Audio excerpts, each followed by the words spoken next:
I'm fine with that. Yep. Okay. Bismillahirrahmanirrahim. Assalamu alaikum and welcome everyone to APPNA Merit Family Medicine Multi-Specialty Rotation Session. My name is Homa. I'm moderating today's session. I recently have completed my postgraduate training in family medicine from Fatma Memorial Hospital, Lahore. Currently, I'm doing my externship in family medicine in Calgary. Okay, so today's session is not a regular CME session, it's a supplemental session that APPNA Merit has arranged, and we are thankful to APPNA Merit. For the registered participants, the thing to note that there will be no assignments for this week. So in this 1 hour session, like before, there will be a 30-minute presentation followed by QA session in which there will be discussion and participants' questions will be answered. So kindly feel free to write your questions in the dedicated QA box. Okay, so today the topic of discussion is annual physicals in different age groups. Okay, doing annual physical is a part of primary care provider and is considered a part of preventive care. Okay, so goal is to promote healthy lifestyle and to detect potential health problems early on before they get serious. Okay, today's talk will be given by Dr. Naureen Rafiq. Dr. Naureen has earned her medical degree from King Edward Medical University. She has completed her residency in family medicine from Creighton University Medical Center. Currently, she's working as an associate professor and core faculty in the Department of Family Medicine Residency Program, Creighton University School of Medicine, Omaha, Nebraska. So welcome you, Dr. Naureen, and we are really grateful to you for your time and all the hard work that you are putting in the APPNA rotations. Thank you very much, Homa. Thank you very much, Zahid, for joining. Assalamu alaikum, everyone. Obviously, due to unavoidable circumstances, the regular CME session was had to be postponed. So because I've been part of the curriculum creating alongside helping Dr. Zahid in this, I proposed that this topic should be added, and I can maybe use this opportunity to talk about annual physicals. The big reason for this is that when I was in Pakistan, I never felt that we ever asked a patient to come back for a regular physical, once a year physical, to make sure that we can do preventive medicine. So this was a complete mindset change as I came to US and found that for family medicine, annual physicals is my bread and butter. So that's why I felt this will be very, very important. Before I start this talk, I have not included pediatric exam or pediatric well health exams.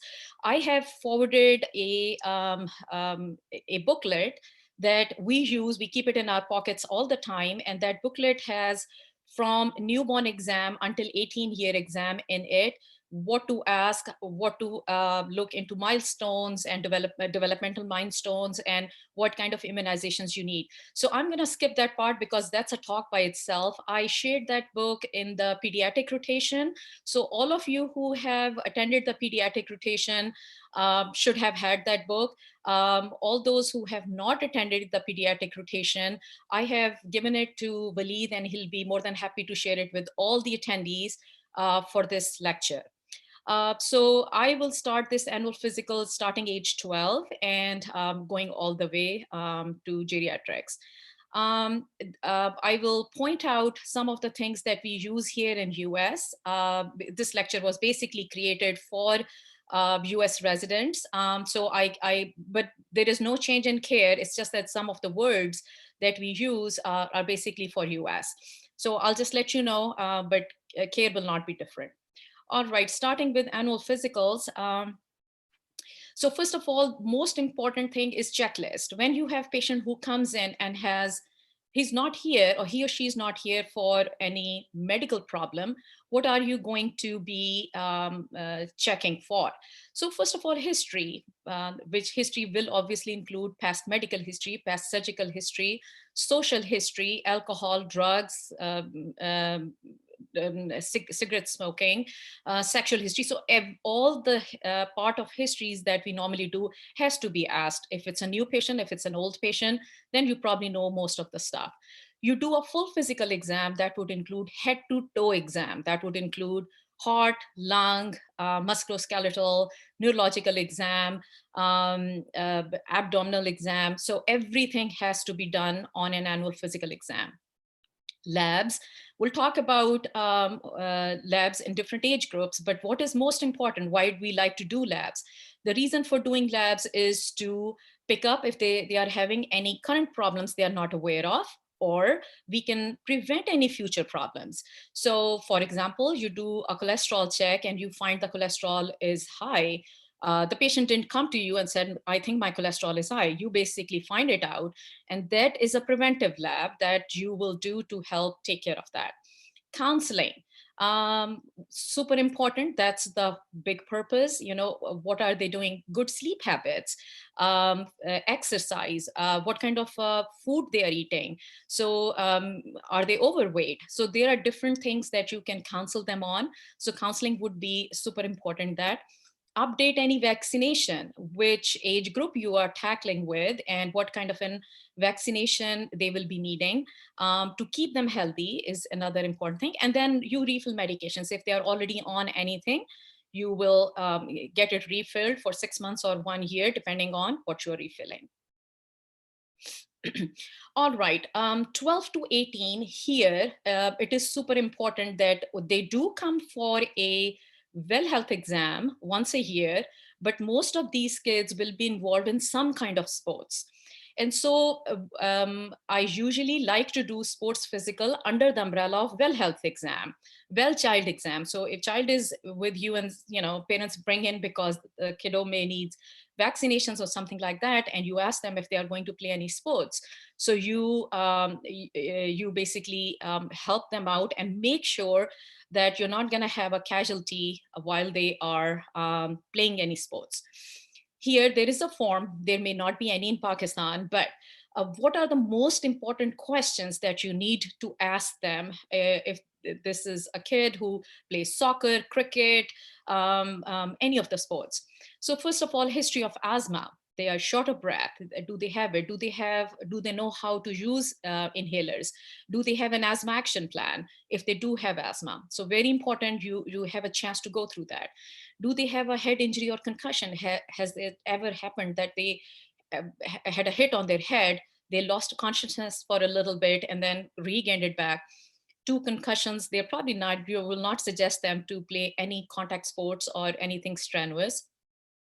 Broken bones or torn ligaments, is it something that will uh, have a problem for them to play sports in future?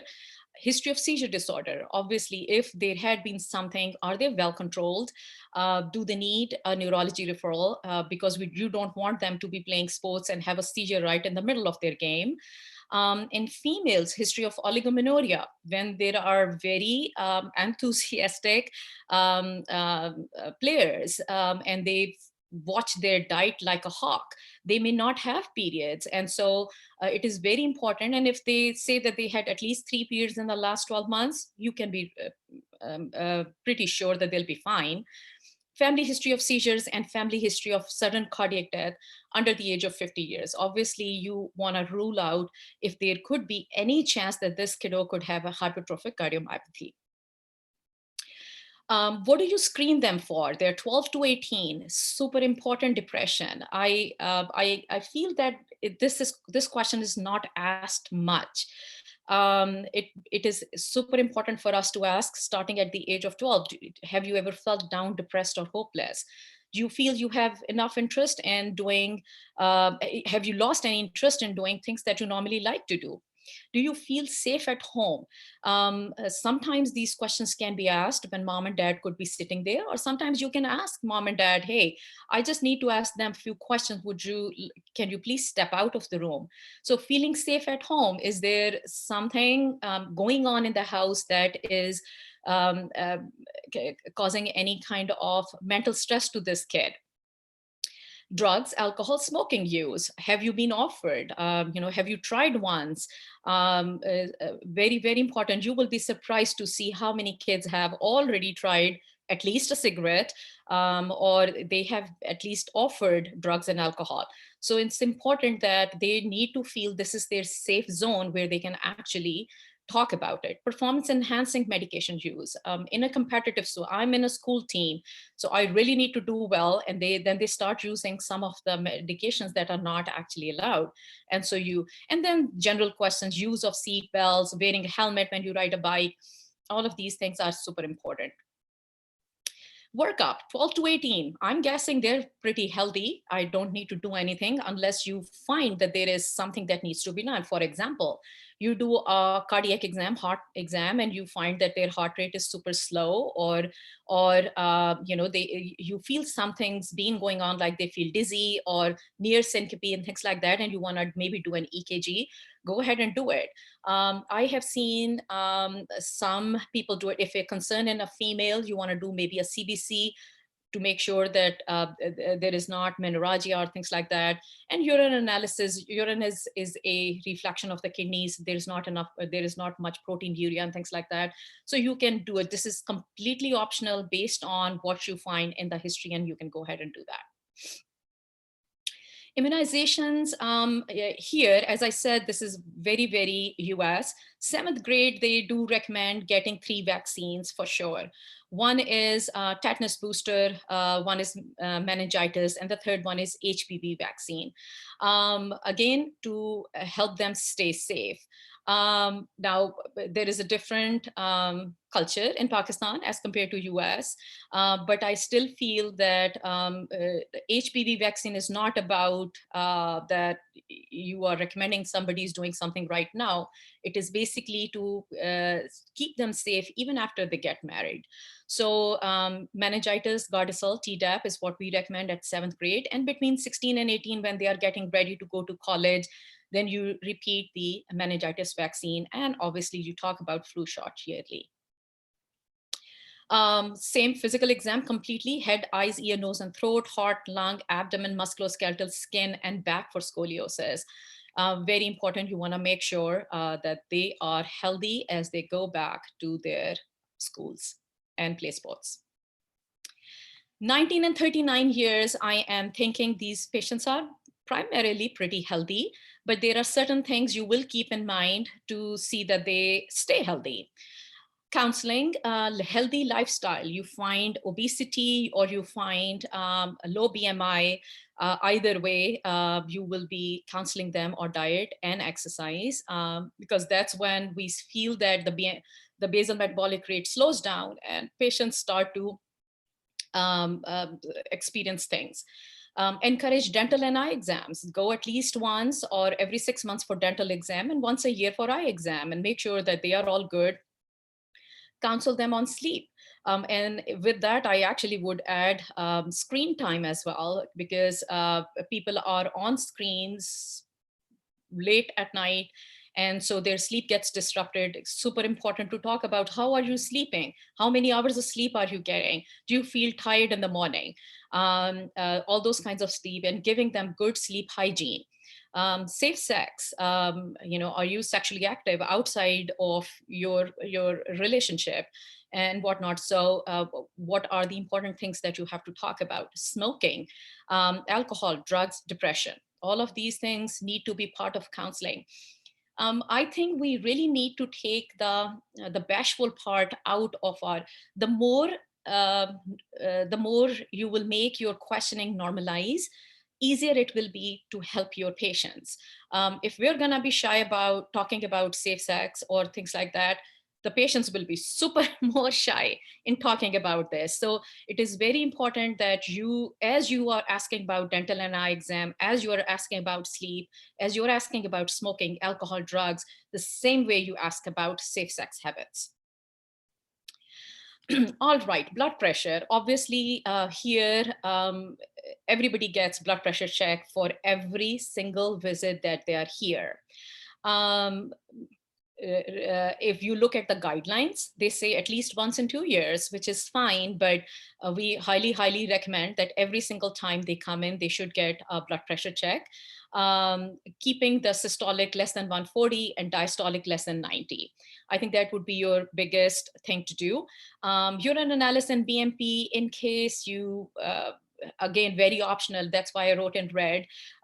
You look at your patient and see if you do want to do something, or you find maybe blood pressure a little bit on a higher range, you want to maybe make sure that urine is good and their BMP is good. What is BMP? I apologize for writing this as a abbreviation, is basic metabolic panel. Basic metabolic panel checks for blood sugar, creatinine, BUN, electrolytes, and calcium levels. So it is just a basic test. Cholesterol. So if there are no risk factors for coronary artery disease, patient is not obese, don't have cholesterol, don't have family history for heart problems, you basically screen them at the age of 35. And if there is no change in their lifestyle or weight gain, there is a need for any 5-year number checking of the numbers. But on the other hand, you have men in which there is a strong family history for heart problems. Dad had heart attack at the age of 52, 53. Those men need to be screened at the age of 20, and it needs to be done every 5 years. Extremely important. Don't miss that. You might say, okay, a 20-year-old boy, what will he have? Well, guess what? You may find the cholesterol to be super high, and 20-year-old also think that they are invincible. Nothing can happen to them. So it's very important that you check it and give them a proper guidance on what kind of foods need to be eaten, if at all. Diabetes, heart problems, kidney problems could be yearly check. Lipid profile, what does that include? When we do a cholesterol check, it includes total cholesterol, triglycerides, high density lipoproteins, low density lipoproteins, and very low density lipoproteins. Diabetes, when do you screen for them? If you know that their blood pressure is more than 130/80 or their BMI is more than 25, that would be in a first degree relative with diabetes, you will screen them for diabetes. BMP, as I said, basic metabolic panel or a comprehensive metabolic panel, they both have blood sugar. CMP has LFTs, whereas BMP does not have LFTs, so BUN, creatinine, and electrolytes. Hemoglobin A1C is only indicated if you do find that the fasting blood sugar is more than 126 and a random blood sugar is more than 200. If you find any of that, you will absolutely go ahead and add a hemoglobin A1C to make sure that they are not diabetic.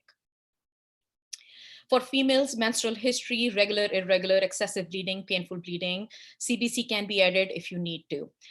Pap smear with or without HPV testing, STD screen can be done for males too. So STD screen for both. Now, Pap smear, the guidelines for Pap smear say that you have to start doing Pap smears, which is the cervical cancer screening test, starting at age 21, whether or not someone is sexually active. I get it, and it might be a little bit difficult culturally in Pakistan. If a girl is not married and is not sexually active, it will be difficult to convince the family that, gosh, I want to do a pelvic exam. It is recommended though, but if she's married and things like that, and you feel comfortable, go ahead. Pap smear is recommended at the age of 21 every 3 years. And then at the age of 30, you go ahead and add an HPV genotype testing. And if both come back negative, they are good for 5 years. So you don't have to repeat a PAP for 5 years. Immunizations between 19 and 39, you do tetanus booster every 10 year, influenza every year, and give them pneumonia vaccine, Pneumovax 23 every 5 years if patient is diagnosed with diabetes, patient is a smoker, or has COPD. Same physical exam, I'm not going to repeat anything. In summary, between 19 and 39, what would you like to do? Do a complete blood count, checking your hemoglobin, platelet, blood cell count, comprehensive metabolic panel, checking liver, kidneys, blood sugar, electrolytes, lipid profile, checking total cholesterol, HDL, LDL, VLDL, triglycerides, urine analysis, Pap smear, STD screen, and Hep C screening, recommended one time, lifetime. Here they have made it, USPSTF has recommended doing a Hep C screening for anyone 18 and older, one time, lifetime. 40 to 64. Now we're getting into an age where you may be finding things happening, and there are way more guidelines for things to be assessed at this time. So counseling, same exact. I will not repeat all of this that I already talked about. Healthy lifestyle, encourage dental and eye exams, sleep, safe sex, smoking, alcohol, drugs, and depression. Screening, very important screen. You will have a lot of patients that will be within the age range of 40 to 64. So United States Preventive Services Task Force, this is America's biggest organization that sets the guidelines for us, that how often we need to do certain testing. So mammogram is recommended at the age of 40 by American Cancer Society, and starting at age 50 by USPSTF. Uh, I really feel that this can be a shared decision-making concept. For example, you have a patient who's 41 and she comes in. I know that there are two organizations, like which one to follow, which one not to follow. Talk to the patient, family history for breast cancer, personal history of, gosh, I have been feeling there is a lump in my breast or something like that. You can recommend starting at age 40 and maybe not do yearly, maybe do every 2 years. Or you can say, gosh, no family history, the patient herself is fine, then you can just do starting at age 50 and not bother her for 10 years. Colonoscopy. American Cancer Society now recommends starting at age 45. USPSTF still recommends starting at age 50. There are substitutes for that. If someone does not want to go for scope, they can go for Cologuard, which is a specific DNA that they check, and it's a stool specimen. I am not sure, I apologize, whether Cologuard is available in Pakistan or not, but here it's kind of a substitute for colonoscopy if no family history, and it can be repeated every 3 years. But I'm pretty sure in Pakistan, they have those cards that you can do every year to check for fecal cult blood. So if you do that yearly, starting at age 45, perfect. If you want to do colonoscopy at the age of 50 to check for anything polyps and things like that can turn into a cancer, you can totally start that. If scope is normal, it is done every 10 years. But if scope is not normal, then the GI is going to give you recommendations of whether it needs to be done in 3 years, 5 years, 7 years, or what's the thing for that. Pap smear with HPV testing, again, every 5 years. If you are doing with HPV and without HPV, 3 years. Hep C, again, one time. If you have not done it before, you have a patient, go ahead and do it. They do recommend low dose CT for lung cancer screening annually if patient has been a smoker and has a 50-pack year of smoking history. PSA, very controversial in US. They recommend starting at age 55. I normally do it at 50, and maybe 2 and 3 years. If they come back, I will do another one and just keep kind of an eye on it remotely, but not like really working on it. Dexa scan between the ages of 40 and 64 is only indicated, which is the bone density scan. It's only indicated if they have risk factors. For example, for any chronic illness, they have been on steroid use, they have a low BMI, they're thin and frail, or they have been smokers. So any of this, you can go ahead and get a Dexa scan. Otherwise, we basically start Dexa scan or the bone density scan at the age of 65. Immunizations, you're familiar, tetanus every 10 years, influenza yearly. Shingles is recommended at the age of 50. It's a set of 2 shots done 3 months apart. Highly recommended. The new shingles vaccine, I hope it's available in Pakistan. It's 98% effective. We really, really recommend that to get it done. Pneumonia vaccine every 5 years if your patients are diabetic, they are smokers, or have COPD. All right, 65 years and older. Now we are getting into a geriatric patient population. By the way, you will have a full lecture on geriatric care. I will just basically touch upon a few things. So again, this is a US word, welcome to Medicare, because their insurance changes and it's the state provided insurance that they get, which obviously is not available in Pakistan. But get the things I'm going to talk about in welcome to Medicare are extremely beneficial. And if you just take my heading out and you just look at the sections that you have to talk about this, they make a total sense on how we take care of geriatric patient population. ADLs, activities of daily living. You want to make sure that they can do their basic getting up from the bed, going to the bathroom, taking a shower, grooming themselves. How are they doing with that? Are they needing any help? Then you go to intermediate activities of daily living. Can I do my laundry? Can I cook? Can I clean? Can I go out for grocery shopping? Can I use a phone? So all of these things come into intermediate activities of daily living. And then high functioning activities of daily living is managing of your finances. Are they able to do that? Or they are making lots of mistakes in how they're managing? Are they, is the woman able to do her finances herself, and all of a sudden she's asking her husband to do it because she's making lots of mistakes? So you talk about all of these things in activities of daily living. Then you talk about depression. By this age, people have lost their loved ones, or they might have a diagnosis of their own and things like that. So you absolutely screen them for depression. Have you been feeling down, depressed, or hopeless? Have you lost interest or pleasure in doing things? And once, if they do screen positive for that, then you can go with PHQ-9, in which you go ahead and ask more questions to assess how severe the depression is. Is it mild? Is it moderate?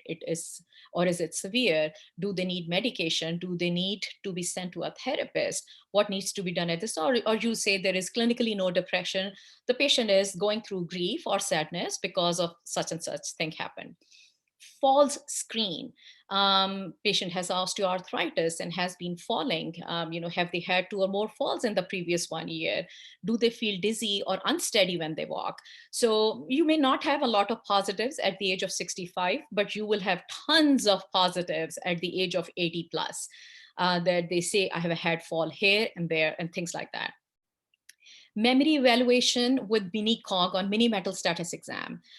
If you have never done a mini cog test, it is literally takes less than a minute to do it. You basically give patients 3 words to remember, and then you have them draw the face of the clock, and you give them any time to draw with the hands of the clock. And after that, you ask them to repeat those 3 words back to you. It's an excellent test to assess whether they are struggling with memory or not. So you do memory evaluation. You do send them to eye exam and make sure that if they have not had it done, so they get it done. So you know that for your mental health, it is super important that your hearing is intact, your vision is intact, and both of these things are taken care of. Last but not the least, I think I have never seen anyone talk about advanced directive in Pakistan. This is very important. When patients are in hospital and are not doing well, the general trend is do everything. There is a time when we have to let the nature takes its course and say, okay, you know what? So asking the patients, what are your wishes? Do you want to be intubated if God forbid something bad happens? Do you want chest compressions? And do you want us to bring you back no matter what? And you want to know their wishes, how they want to handle their lives. This is their life. And do we have someone we can talk to? Is it your son who we are going to be talking to, or your daughter, or your husband, or your wife? Who are we going to be talking about this when, God forbid, if there's a time that comes like that?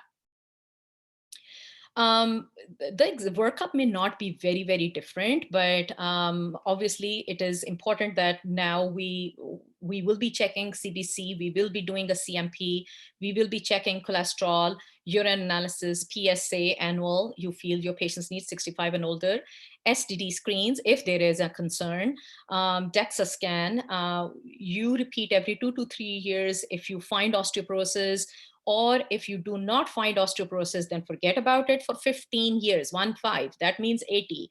At that time, you can decide whether you'd like to go ahead and get another scan done or not. Recommending abdominal ultrasound for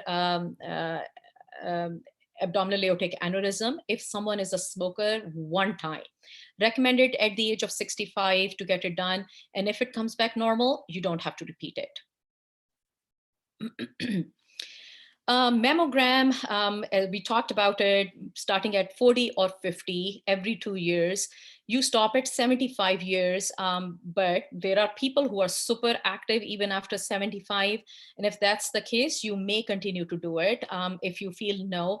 And the general rule of thumb for decision of mammogram is if you feel the life expectancy is more than 10 years, you will continue to do mammograms. And if you feel they have too many comorbidities and there is no point in getting a mammogram done, you can actually stop. Scope, I already talked about it, every 10 years if it's normal. Otherwise, the GI will let you know how often they would like to get it done. Pap smears every 5 years with HPV testing, and you stop at age 65. Immunizations, exact same, shingles if not done. High dose influenza vaccine is now recommended after the age of 65 yearly. Pneumovax at 65, which is now done. And after that, you don't need any more pneumovax. And tetanus booster still going on every 10 years. Initial and subsequent Medicare, again, American terms, the welcome to Medicare is at age 65, initial and subsequent is 66, 67, 68, and so on and so forth. No change, update, advanced directive annually, and you do the labs as needed. Okay, I'm gonna quickly touch upon the pre-op exam. I know I'm a little bit up, but I think this is very, very important. You may get a request from a surgeon that the surgeon would like you to clear this patient for surgery. And it is basically onus is on you. You can tell them, I do not recommend this patient to go for surgery because of so-and-so, such and such thing. So first of all, what do you want to know? What kind of a surgery are they having? Abdominal surgery, musculoskeletal, knee, hip, those kinds of surgeries. Who's doing it? Who's the surgeon? So in case I need to get hold of the surgeon and talk to them about something, which hospital? Where is it gonna be done? Is it a big medical center? It's a small surgical center. Where is this gonna be happening? When is the surgery? How much time you have? Can you change certain things if you want or cannot? I mean, surgery is tomorrow or surgery is in 15 days. What kind of anesthesia is being used? Is it done under local anesthesia? Is it done under IV sedation, or it is done under general anesthesia? So these are important points that need to be looked at because they will guide you how you're gonna take care of this patient. So most important questions that you end up asking is if they ever had any previous surgeries and if they had any side effects from anesthesia. Do they recall the surgeon, the anesthesiologist telling them, oh my gosh, it took me a long time to wake you up from the anesthesia last time. Or, if they remember that, then they might have had some issues with anesthesia. Are they having any bleeding clotting problem in the last 6 months? Are they okay with blood transfusion if, God forbid, something goes wrong? Are they okay with that? What is their code status? Obviously, here it is super important where the patient is do not resuscitate or do not intubate. If somebody is like this, obviously you reverse that. Medications like non-steroidals, anti-inflammatory like Brufen, naproxen, aspirin, they need to be held for at least a week. And if they are on blood thinners, that also need to be held at least a week prior, depending on what blood thinners they are on. Do they have comorbidities like diabetes, chronic kidney disease, or heart problems? Why is this important? This is important because if they are diabetic, you don't want an uncontrolled diabetic to go for surgery because there will be delayed wound healing, and they may not do well.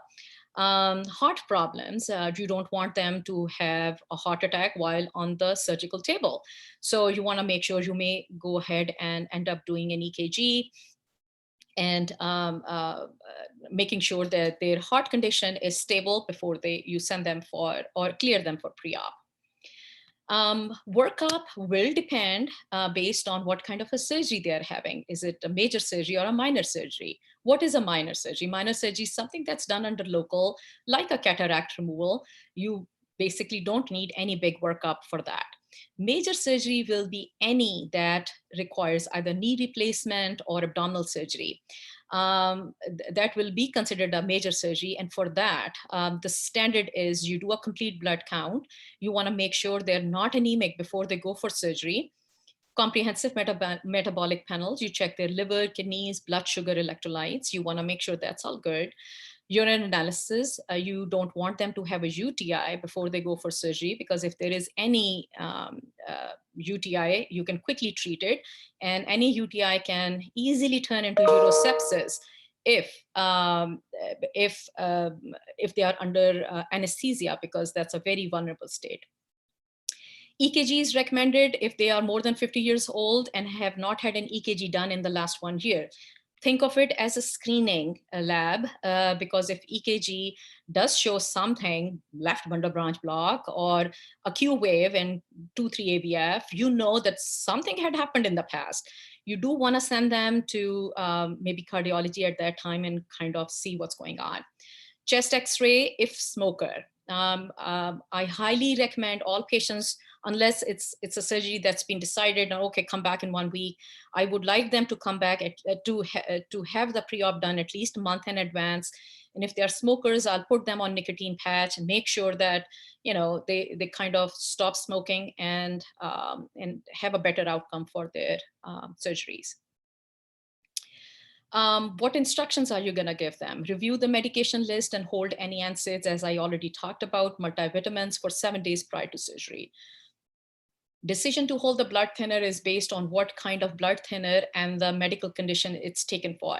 So somebody's on Plavix, somebody's on one of, Plavix is, I'm sorry, it's clopidogrel, and some of the newer anticoagulants, if they are on it and you're not sure whether I can do it or not, I do it all the time. I will have them either see the hematologist or I have them see the cardiologist and get their opinion. Can I stop the Plavix for a week because they need to get this done? So they give their recommendation and then you feel confident to get them all cleared up. If there is extensive cardiac history, no change in EKG, I still like to get it cleared from, have them go to cardiology, get at least an echocardiogram, make sure their heart is all good before you clear them for surgery. If extensive pulmonary history, they have bad COPD, oxygen dependent, and things like that, you would like pulmonologists to give an okay for them to have the surgery, and you keep them NPO for 8 hours. So I apologize, I am at least 8 minutes over. This is my talk. Tell me if you have any questions.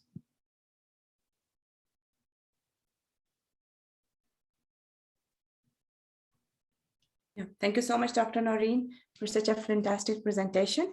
You have explained very nicely all the key components of animal physical required in different age groups. I'm sure all of the participants would have found this presentation very useful for their daily practice. Okay, so before we jump on to questions, let me briefly introduce our today's panelist, who is also a family physician. We have with us Dr. Zahid Rafiq. Dr. Zahid is currently working as a family physician at Trans-Canada Medical Center, Calgary, Canada. He is also vice chair of Mosaic Primary Care Network. Thank you so much, Dr. Zahid, for joining us today. Okay, so let's start taking questions. The first question I'm going to request Dr. Zahid to answer, though you have already answered in the QA box, but I would like you to answer live. So the question is about the PAP testing, that how frequent should it be done? So I think it's all, Assalamu alaikum everybody, and thank you, Dr. Naureen. It was an excellent talk, and it gives basically it's a detailed talk. Basically, it gives everything what you need to know about annual exams and what need to be done and screening as well. Before I answer the question, I think it's very important to bring this topic to relevance to Pakistan. I'm in Canada. US has a different system, like their insurances, they pay the doctors. In Canada, we have healthcare system where government pays the doctors. So in Pakistan, there are mixed kind of system. There are some organizations, or if you're working for some private companies, they pay for your insurances also. Most people pay out of their pocket. And nowadays, there's a talk about health card. Health card has a limit. I'm not sure how they're going to implement and whether annual checkups will be recommended or not. So here in Canada, I will just talk about Canada briefly. So it used to be annual physical every year. Some jurisdiction in Canada, some provinces, they stopped that and they call it like periodic health exams or opportunistic health exams or opportunistic screening, because government is paying money and they want to see what they're getting out of it and how effective these things are. If we look at states, US apparently, I just looked it up, about $300 million are spent on unnecessary tests. So if we take it to Pakistan perspective, there's lots of money which is being wasted. So, I mean, it's a very difficult topic, which way you should go, whether you should do extra tests or not, because doing some tests, definitely even if you pick 1 in 100 case which you can early catch and you can treat it, you can save lots of money down the line. So in Pakistan perspective, I think what we should do, if you can, the recommendation is, as Dr. Naureen mentioned with her presentation, those are the recommendations. And if we follow that, that'll be the best thing for saving lots of money down the lines, having a healthy lifestyle, and having screening maneuvers which are done periodically. But if you can't afford it, if there is an issue with money, of course, as Dr. Naureen mentioned, this is in North America, even in Canada, this is our bread and butter.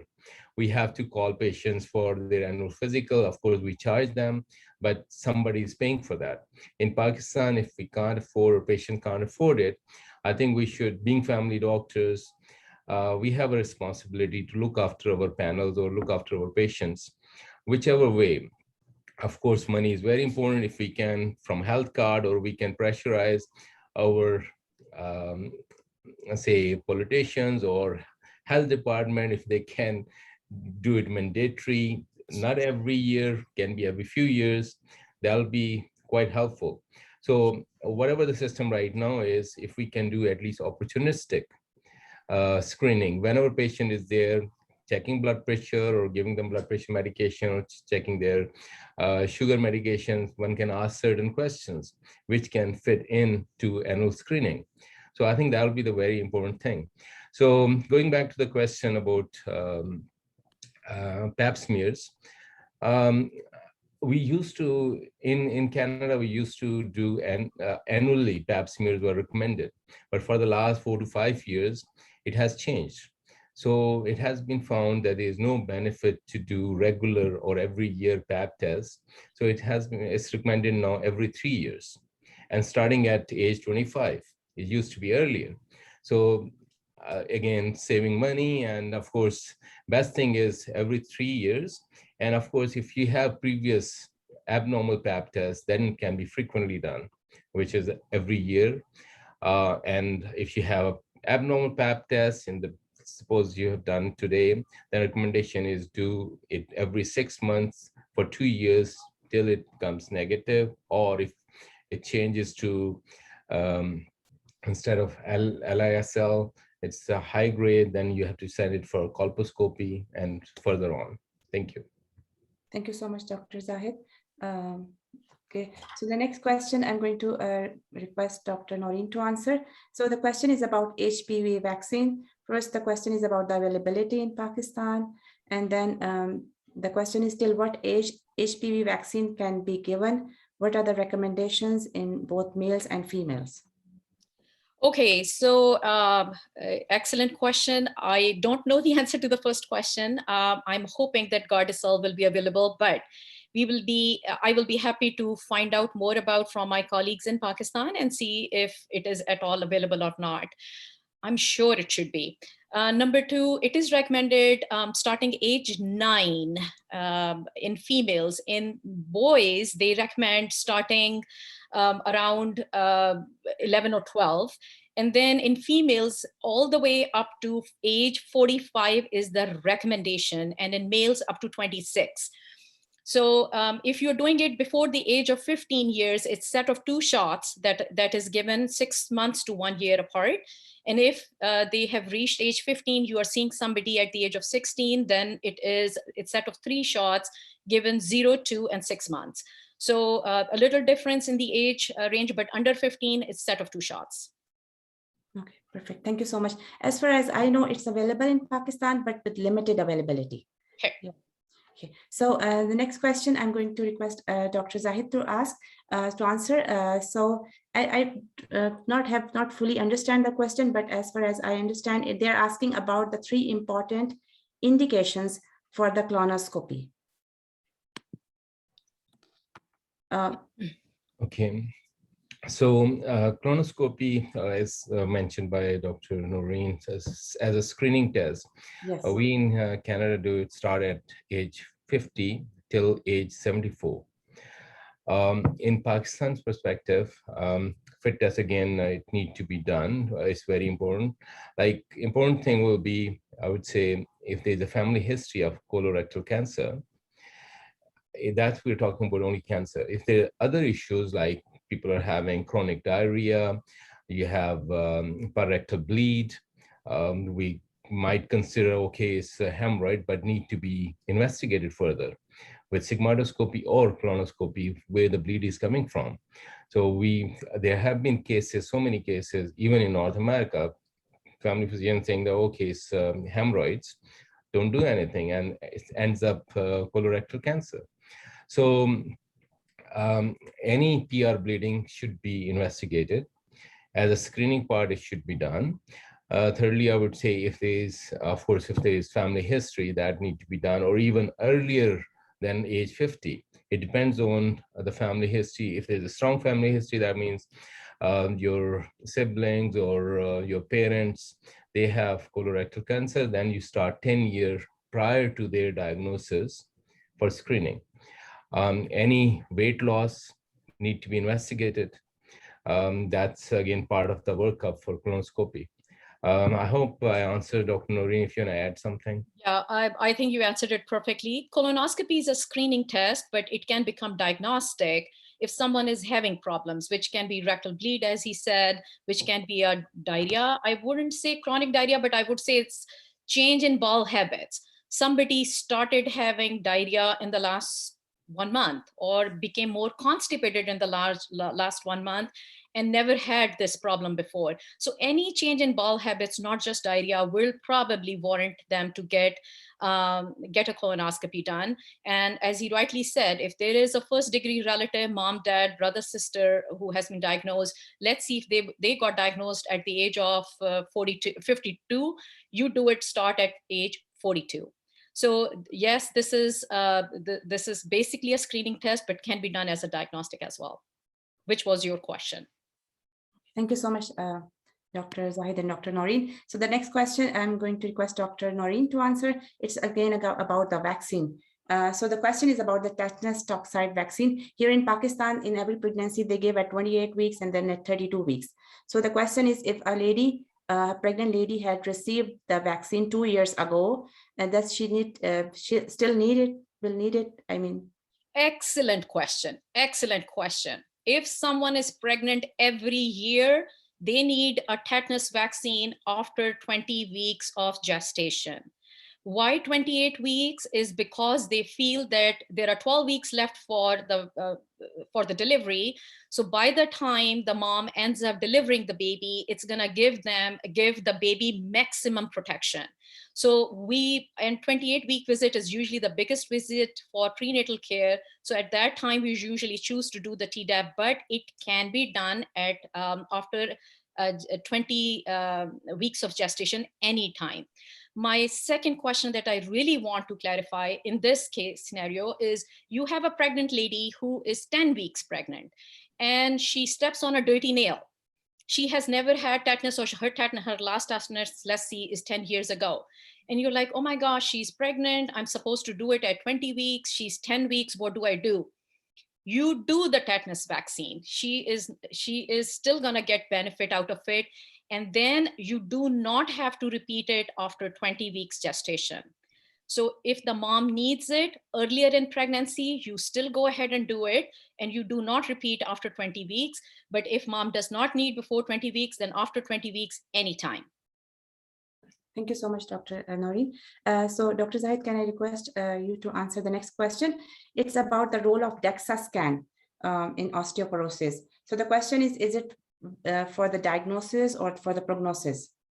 And another participant has asked, like, in Pakistan, people are osteoporotic at very young age, like in their 40s. So what will be the recommendations for Pakistan? Yeah, so a very good question. And that's where screening comes, So whenever you see patient or annual physicals, you talk about these things, their healthy diet, their supplements, if they want to do, like vitamin D is recommended here. I mean, we talk to every patient about vitamin D, calcium, and their diet. So if you have healthy diet and you do moderate kind of exercise or tonic exercise also, your bones can be strong. So recommendation here in Canada, I would say, we have after 65 years of age, it's recommended to do a scan, bone density scan. And of course, if people are on steroids for whatever condition, that can be done earlier. So in Pakistan setting, I think one has to take case by case basis. If people are, I mean, if there's a history of osteoporosis and there are frequent falls, or they are having, say, spine pain, or you suspect that definitely they have some issue going on, that those scans can be done. But age limit probably in Pakistan, I'm not sure what's recommendation there, but probably 60 plus should be there. It need to be done. But again, case by cases, if you suspect, you go ahead, do it. And again, money is the issue. It costs money, and how many people can afford, it's difficult to say. So Homa, I'll just probably like to say this, that I read this question and they asked about role of Dexa in osteoarthritis. I think they didn't write osteoporosis. So I like to make the differentiation here. Osteoarthritis is the degenerative joint disease that will happen even if your bones are very strong. Osteoporosis is basically weak bones. They are more liable to fracture. They're more liable to break. So multiple reasons for it. And the big reasons I talked about is low BMI, in patients, and some have familial tendency to have osteoporosis. So if someone has arthritis and have osteoporosis on top of it, that will obviously it's not going to be a good thing, because they are already in pain due to arthritis, and then on top of it they have weak bones. So if they have falls, they have a very, very high risk of hurting themselves. Thank you, Dr. Naureen and Dr. Rafiq. Zahid. So the next question I'm going to ask from Dr. Zahid, it's about, the question is, somebody is asking, are radiations of mammography harmful? Very good question. So things have changed so much. Like, I mean, it used to be like high radiation in the beginning. Now the new mammograms, new machines, they're very low density radiations. So any radiation can be harmful, but you have to weigh the benefit harm and benefit, right? So you get more benefit. That's why you start on a certain age, and you need to see whether it's recommended at age or not. And radiologists here in Canada, they do also see if there's a breast or dense. They will recommend, of course, ultrasound instead of mammogram. So a question to the answer, they can be harmful, but I think it's a very low dose, and it's recommended that it should be done, and not every year and every 2 years, preferably. Of course, if there is a family history, it can be every year.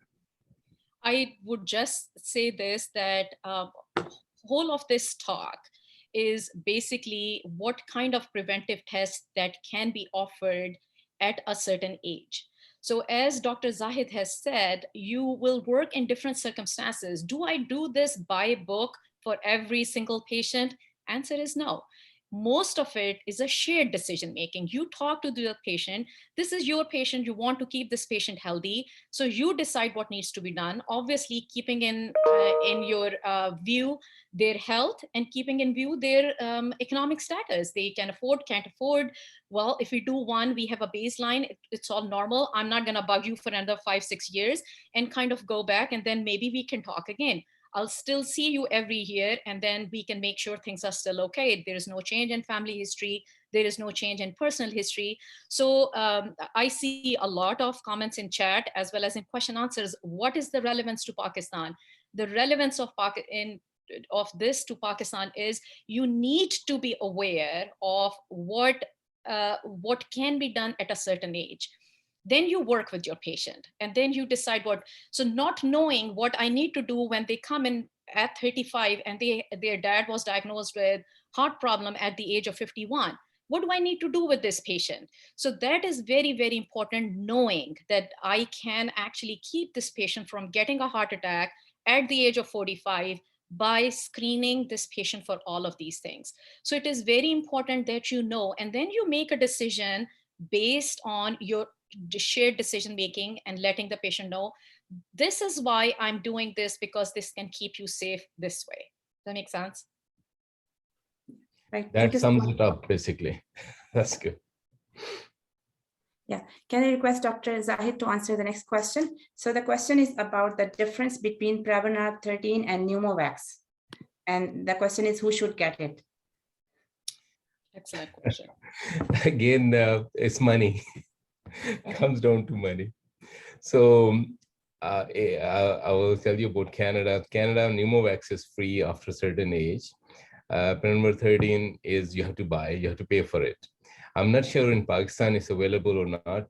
And Pneumovax 13 covers certain strains, but as Prevnar 13 covers certain strains, but it's recommended for sure. It's a much better vaccine, but Pneumovax, we got it free here. So for all patients is recommended, especially after here is I think 60 years of age recommended, and can be earlier if there is a history of frequent pneumonias and things. I'm not sure in states what's the recommendation there. I have it in my slides, so they can totally refer back to it. But this is what I would recommend. Between the starting age 19 to 64, think of a patient who's diabetic, think of a patient who is a smoker, think of a patient who has COPD, or any other lung problem, bronchiectasis and things like that. If you have that patient is a candidate for Pneumovax 23. What's the difference between the two? Prevnar 13 covers 13 strains, which are not similar to the Pneumovax 23, which covers the 23 other strains. Remember, please remember this, that if you give the Pneumovax 23 to someone, it does not mean they will never, ever get the pneumonia. The surety is that these 23 strains are the ones that can kill a patient. This is a bad pneumonia if they end up getting it. They can have a walking pneumonia, they can have a viral pneumonia, they can have an atypical pneumonia, but they're not going to die from it. These strains cover the most virulent strains of bacteria. So Pneumovax 23 is recommended if you have any high-risk patient, between the ages of 19 and 64, and you give them every 5 years. At the age of 65, you do one, which is Pneumovax 23, and you do not have to do it rest of their life. Their immune system is at that time is able to handle it for rest of their life. Prevnar 13 is recommended for high risk patients. You can do it earlier, or you can do it at age 65 with a difference of 8 weeks, that you can do both the vaccines, and you will know your patient. You know this patient is either oxygen dependent, or has bad COPD, coughing and bringing phlegm and things like that. You feel this patient is a high risk, so you would like to protect this patient and get them probably both the vaccines. But 23 is at this time, every 5 years is what is recommended, up to the age of 64, and after 65, just one time, rest of the life. Thank you so much.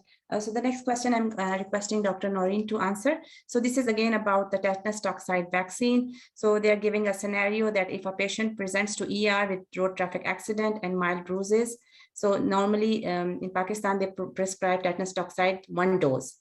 So what will be the recommendations?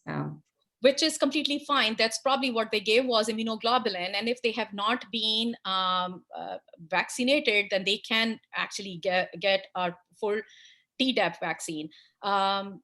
If they were vaccinated in the past, if the accident happened more than 5 years, then they can get a vaccine. But if it is less than 5 years, then they do not. Then they are probably safe. Yes. So there are some questions like, which is not related to the preventive care. They're asking about the PCOS. PCOS? Yeah. How to diagnose PCOS at young age and what is the treatment? Does the diet help in PCO treatment? Okay, so yeah. Yeah, sure. Please go ahead. Go ahead. Go ahead. No, I'm asking you to answer. Okay, all right. So PCOS is polycystic ovarian syndrome, right? Most of the time you will have a patient who comes in and is complaining of irregular periods. So you have anovulatory cycles, means they are not producing egg every single cycle.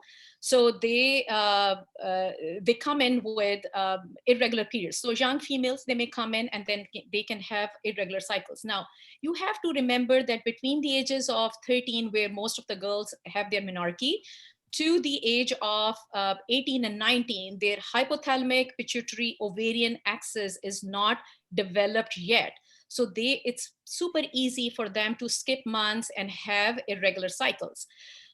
So at that time, I'm probably not going to worry too much about it. But now let's see, she's a 20-year-old girl. She comes in and she still has the irregular cycles. I will keep PCOS in mind if I see few other things. And what are those? Maybe she's a little bit overweight. Maybe she has a little bit of hirsutism going on. So you look for those signs and you say, okay, you know what? I probably should screen you for polycystic ovarian syndrome. How do you do that? You basically draw the FSH and LH, 2 hormones done on the 3rd day of cycle. So whenever they have a period, you do on the 3rd day, you have them come to the clinic and you draw these labs. With that, you do DHEA, you do testosterone levels, and sometimes you do the insulin levels. You do all of these levels, and you should be able to know that the ratio of FSH to LH is increased. So when you see that, which should not be the increase, you know that they probably have PCOS. Now, it is confirmed by doing an ultrasound of the pelvis and looking at the ovaries for a classic pearl cystic pattern, pearl necklace pattern that you can find on the, which may not be present, but if your labs are, the treatment for it is based on 3 things. Number 1, whether you want to treat the symptoms. Number 2, whether the patient wants to become pregnant and you want to bring the fertility back. And number 3, she does not want to get pregnant. She does not care about her symptoms. She just wants regularity in her periods. If she wants regularity in her periods, you start her on birth control pills for the regulation. If she wants fertility, she needs to refer to OB-GYN for treatment. And if you want to take care of the symptoms, then you go with treatments that will help with her symptoms.